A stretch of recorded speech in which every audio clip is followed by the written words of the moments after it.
Hi, I'm Tom Hills. I'm Senior Vice President at Laudio, and welcome to our second session today in our four-part series for nurse leaders called Adapting When a Sprint Turns into a Marathon. With me today is Kim Richards, nurse, author, motivational speaker, and founder of SelfCare Academy. Kim is joining me from her new hometown of Phoenix. She's in the middle of a transition herself, and we're so happy to have her here with us today. Welcome, Kim. Thank you, Tom. It's a pleasure to be here with you. Kim, last time we talked about dealing with uncertainty as we're talking about this whole topic of adaptation and how to cope with an unpredictable future that continues to seem very unpredictable going forward. This session, we'd like to turn to transition and learning from our experiences to reconnect with our organizational purpose so that we can move forward and not be stuck by fear. So the first question I had for you was, how can health system leaders today help their teams transition into this new normal? That's a big question. And I wish I could say I have all the answers here, but I don't. I don't think anyone has all the answers because this is a unprecedented event that we have never, had to face before. And so, unfortunately, I think we're navigating a little just day by day. And I think, especially when people are moving through transition, it is important to realize that it's easy to become overwhelmed. So it's kind of like, how do you eat an elephant? Bite by bite. Just taking day by day, maybe planning week by week so that we can adapt to, kind of what's going on and be able to redirect at any time, because that's kind of what we've done in 2020. I think, hopefully we have learned that we cannot maintain this pace. We cannot stay in this fight or flight mode forever. It's not a sustainable mode of operating. We need to realize that, through adapting, through, creating new connections and new transitional ways of being are the way that is going to become the new normal. What worked in the past may not work now. And, learning to understand, what our role is in that and how we can create some sense of stability within our organizations. And I think that starts with really taking a look at the big why. Why are we doing this? Why are we in this field that we have chosen? I'm sure many of us are thinking, gosh, I don't know right now. But, there's a reason that we were all called into the healthcare profession, because we deeply care about other people. And obviously we want to create, the strongest, most resilient workforce to deal with the external environment that is now normal. How, it's interesting. I read the other day that one of the ways of getting through a period of maybe wilderness or a period of change or transition is to focus on passion, on what are you passionate about. And you said something there that was really interesting, is remembering why we got into the healthcare field to begin with. And as a leader, how can you help reignite that passion with people who have felt like they've been running this sprint and now they can't see the finish line? Right. I think that it really comes down to compassion within ourselves first. Because, if your compassion doesn't include passion and compassion for yourself, there's no way that you can focus and give that to anyone else. So, reigniting our spirit really comes down to how much self-care we're offering ourselves. Are we taking the time that is needed to get the rest that we need? I mean, this is an unprecedented event, and it's not just the physical exhaustion that people are suffering from. It's emotional. It's emotional and it's mental and it's spiritual.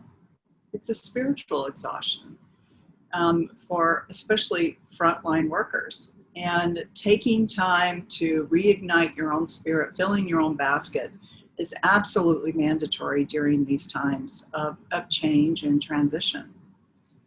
It takes a lot more out of us. So making sure that we do set aside that time. Because if we are exhausted, if exhausted is the new normal, we're not going to do any good for anyone. You know, it's interesting too. I think as leaders, it's very difficult to ask for help. Absolutely. I mean, is it okay to ask for help in a situation like this? And Yeah. how would I do that? I mean, what recommendation might you have in terms of feeling comfortable doing that? You know, we all have those mentors and those colleagues that we admire greatly. And I think there's no better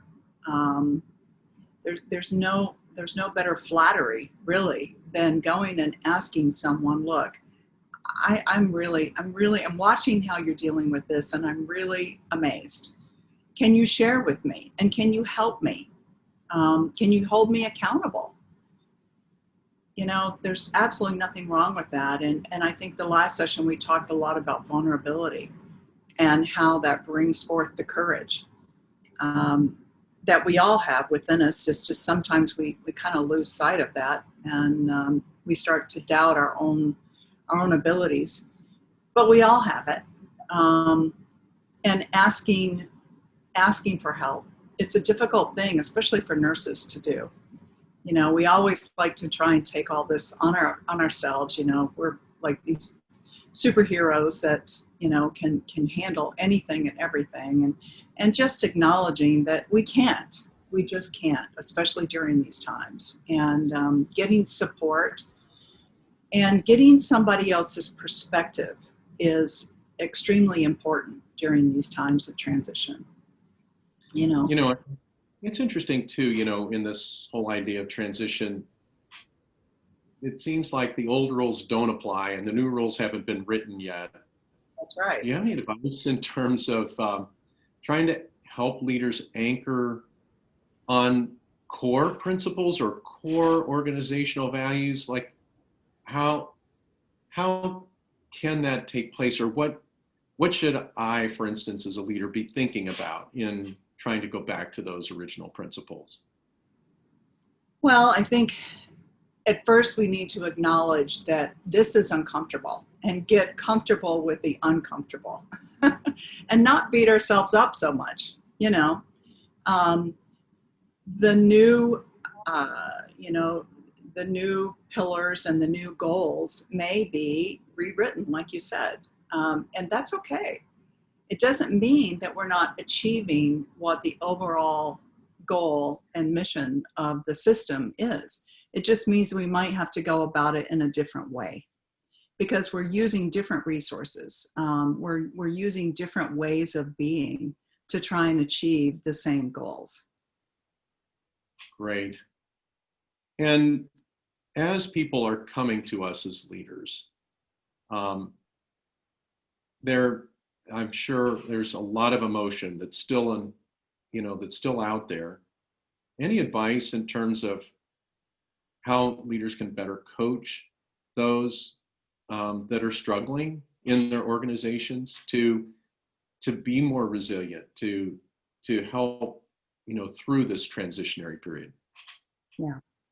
Well, the number one thing they can do is to lead by example. So an example would be, if a leader is not caring for themselves and not taking the downtime that's needed and not refilling their own reservoirs on, a regular basis, how can they possibly expect their staff to do that?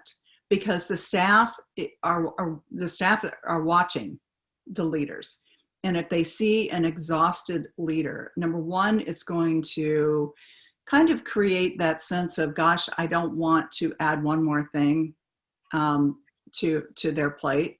And so it's going to limit conversation and connection.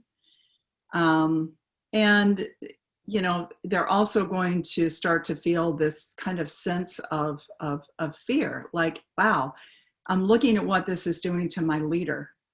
How is that person going to be able to help me when I really need that help? So, you know, emulating by example is absolutely the first thing that we need to be doing as leaders. And it also adds that feeling to the staff that, you know, I may not know everything about this, but we're going to work with what we have. We're going to work with the strengths that we have, and I'm always going to have your back. And I care about you. And, you know, I want this continual, you know, this mutual dialogue to continue instead of feeling like, gosh, you know, I don't want you to feel like you can't come to me because you feel one more thing might just put me over the edge. Great. So, Wonderful. Well, thanks, Kim, for those words of advice. We'll close this session, and the next session we'll be talking more about adaptation. So what happens after transition, and how can leaders be able to create a healthy internal environment and a new way of being? right. Thanks so much. We'll talk soon. Thank you.